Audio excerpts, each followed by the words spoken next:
సమాజ శ్రేయస్సే లక్ష్యంగా, పర్యావరణ పరిరక్షణే ధ్యేయంగా, సమాజ అభ్యున్నతికై, జాతి ఐక్యతకై, సనాతన ధర్మ పరిరక్షణకై ఆనాడు బాల గంగాధర్ తిలక్ గారు ఈ యొక్క ఉత్సవాలని చక్కగా ప్రారంభించి జాతిని సమైక్యపరిచి జాతీయ భావాన్ని కలిగించి ఉద్యమంలో పాల్గొనేలా ముందుకు నడిపించారు. ఆనాటి యొక్క ఆ విలువలు, ఆ యొక్క ఆకాంక్ష, ఆ యొక్క ఉత్సవాల యొక్క ప్రధాన ఉపయోగం దారి మళ్ళీ ఈనాడు వాటికి విరుద్ధంగా సాగుతున్నటువంటి రీతిని మనం చూస్తూ ఉన్నాం. మన సనాతన ధర్మ విలువల్ని మనం తెలుసుకొని వాటిని ఆచరిస్తూ ముందుకు సాగుదాం.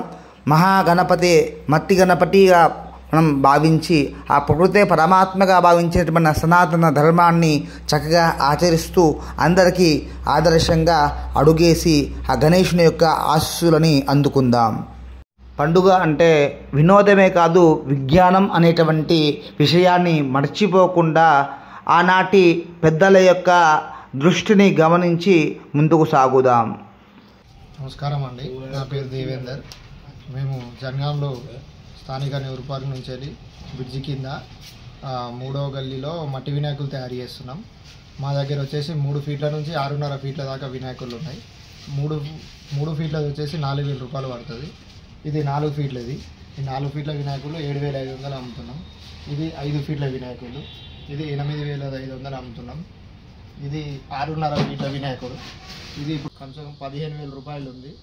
పిఓపిది కాకుండా మట్టితో తయారు చేసిన వినాయకుని పెట్టడం వల్ల పర్యావరణ కాలుష్యం కాకుండా ఉంటుంది.